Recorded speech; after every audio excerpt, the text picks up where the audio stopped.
in that time, some of the other aesthetic stuff that I was waiting on actually came in early thanks to IND. Again, before I show you guys what it is, this is something that right now it's kind of functional, but it's more for the aesthetic purpose. And right now it's only double-sided onto the front bumper.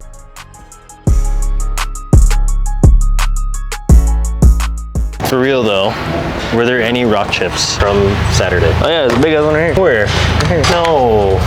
Rock chip. Stupid.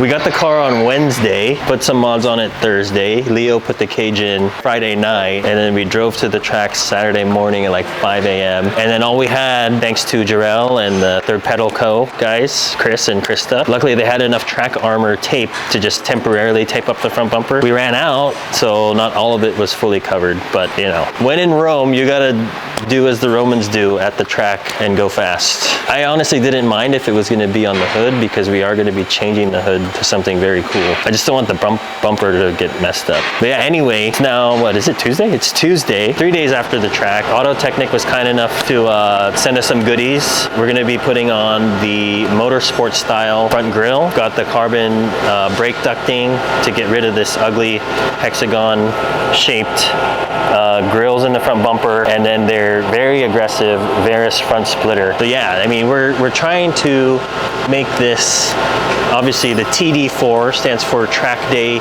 4, whereas again on the G80 M3 we went, because we got that car so early, it was literally the second G8x that was out in Orange County, California. We immediately went to development because nothing was available yet. Obviously we worked with CSF on the cooling, Turner, SPL for all the SPL stuff, a few companies for the springs. Where now the goal with this TD4 G82 is to, now that there's more parts out, they've already been tested and everything's good, we can kind of pick and choose and find that sweet spot where I feel like a lot of people who own G82s, M4s or G80 M3s would enjoy having those upgrades and mods, but still having the comfort and performance on the street. So, all right, while Anthony is trying to get the bumper situated, let's go look at the Auto Technic stuff. So first thing first, I'm super excited to put this grille on. It's not like the M4 CSL's grille where it has both of the top and bottom cross structures with the diagonals. We wanted to keep it close to the GT4 M4. So we went with this grille from Auto Technic. These are the dry carbon ducts, and then the Veris or Versus style front lip. So the cool thing about this front lip is that it's very aggressive, it sticks out, and it also has an extra side on the side, which gives it more pronounced look. We went online, the guys and I were shopping yesterday and looking for factory motorsport GT4 splitter, and those are about 9 grand before shipping from Europe. So we're not gonna do that one yet. And then also the M4 GT4 wing is also 9 grand before shipping, so we're not going to do that one yet. I highly doubt I'm just kidding. I don't think I'm going to spend that much money to do factory GT4 stuff, but it would be cool. It'd be nice. But yeah, besides that, we've got the DRLs, the yellow DRLs. These are almost a must if you own a G80 or a G82. We've also got, thanks to JQ Works, hopefully that arrived today, the magnetic shift paddles, which I recommend to everybody. We've installed them on a bunch of Supras and BMWs.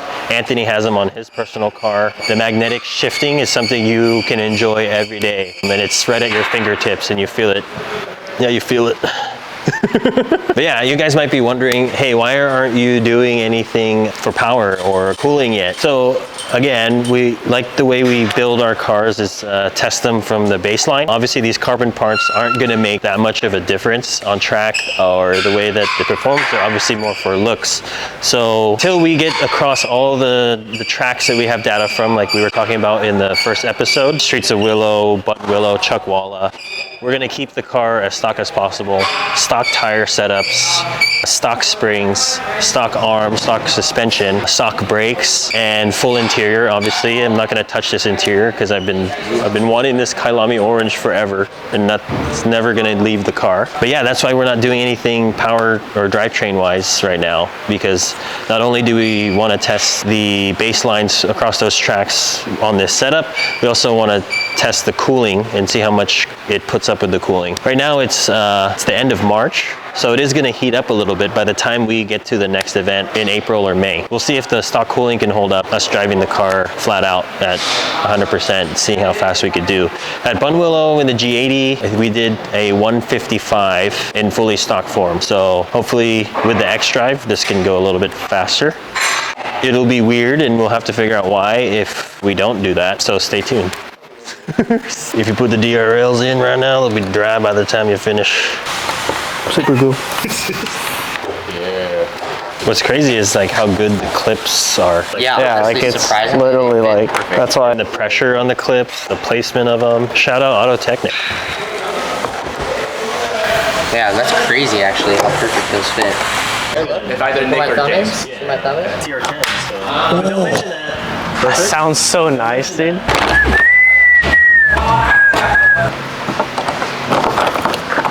First, drop it in. Then, make sure this one clips here, and then this one clips there, and then this one breaks, and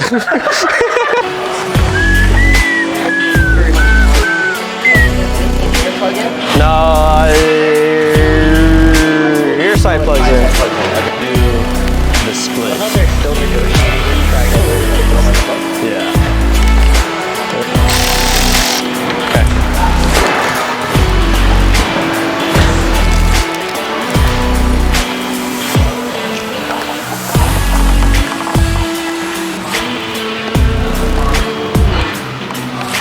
I got upgraded axles. Oh, my axle. Wow.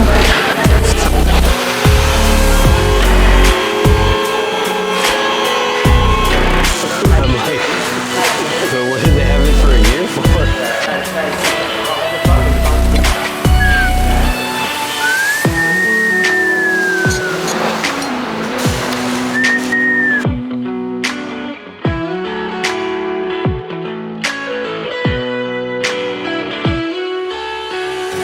Let me see if I can remember everything I wanted to go over. But yeah, I mean, the stuff you guys watched earlier, the Auto Technic stuff, all the carbon, the front lip, duct, the grill is all on.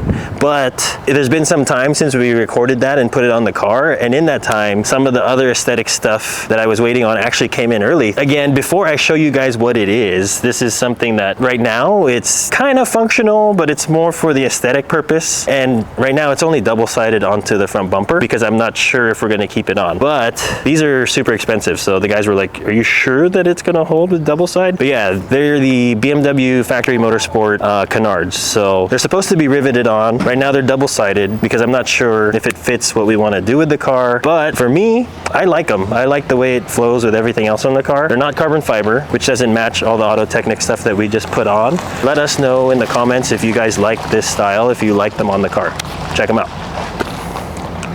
Again, at this stage of the build, you know, there's other things too that are kind of just holding me over and satisfying that mod bug that I'm sure you guys at home watching, you know, you guys probably have felt that need and desire to satisfy. So until we get the performance stuff onto the car, the actual functional performance upgrades, hopefully this stuff will help hold me over until that, because I really want to get out to Buttonwillow with the stock setup. But yeah, besides the canards, well, the DRLs look great. I think the Alpine White on DRL with the blue laser lights, it's a great combo, so super thankful for that. We got the Fall Line Motorsport tow hook. Again, another aesthetic thing that technically is functional, but it's something we don't want to have to use. If you're using your tow hook, obviously something bad happened. But yeah, I love how I&D's modified tow hook cover works. Super simple, pretty cheap for what it is, but overall makes the front end look a lot more aggressive. Oh, dude. How could I forget? This is actually, if not my favorite, one of my favorite things we've done to the car. We didn't talk about that yet either. But let me pull it around so I can show you guys. Whoa, whoa, whoa. What the heck is that? Oh, shit. This almost feels sacrilegious, but at the same time, you gotta remember, we all like the same stuff, I feel like. And sometimes we do stuff because we want it or it looks good. It doesn't really have a function besides satisfying that aesthetic look that you want. So this is in thanks to Jay, shout out Jay Cray, if you guys follow him on Instagram. We built his BRZ with the Street Hunter wide body, full cage and everything. Go check out that episode real quick. But anyway, during that build, when we were rushing for SEMA, so he brought this part over that I made fun of him and we made fun of him him a lot for. But now I feel like I did the same thing. So I went and I asked him where he got it from, and yeah, so we put this part on the car. Tell us if you can see what's different about the rear end on our G82. Yeah, so we put a rain light. Is that really gonna do anything? Maybe if we're tracking in the rain, we're not racing door to door, but to me it's just another aesthetic thing that gives it a different, unique look. So one thing I really pushed for Anthony to do, and he was able to execute on, you know, this rain light is a big rectangular, probably 3x4 rectangular piece with 15 LEDs in it. So it's probably 1.5 inches thick. So I didn't want to just like slap it on or bolt it on somewhere onto the back of the car, but I did want it kind of low because they're very bright. So obviously when we're driving this around on the street, we don't want to be blinding everyone behind us with this super bright red light every time I hit the brakes. So I wanted it pretty low. At the same time, even though this diffuser is pretty small, obviously the factory did some thinking about, you know, what the diffuser is doing. So I didn't want it to affect the airflow either. So we came up with this idea to drill the holes for just the LEDs and then keep this flat surface. So I don't know, I think it helps keep it looking clean, and I'm sure it's better than a big 3x4 by 1.5 inch thick rectangle, you know, blocking the air path of the diffuser. But yeah, at the end of the day, it just looks cool. So tell us if you guys like it. Looking forward to hearing what you guys think of the car so far. Super glad with how it's turning out, and looking forward to doing more. So stay tuned, and thank you guys for watching.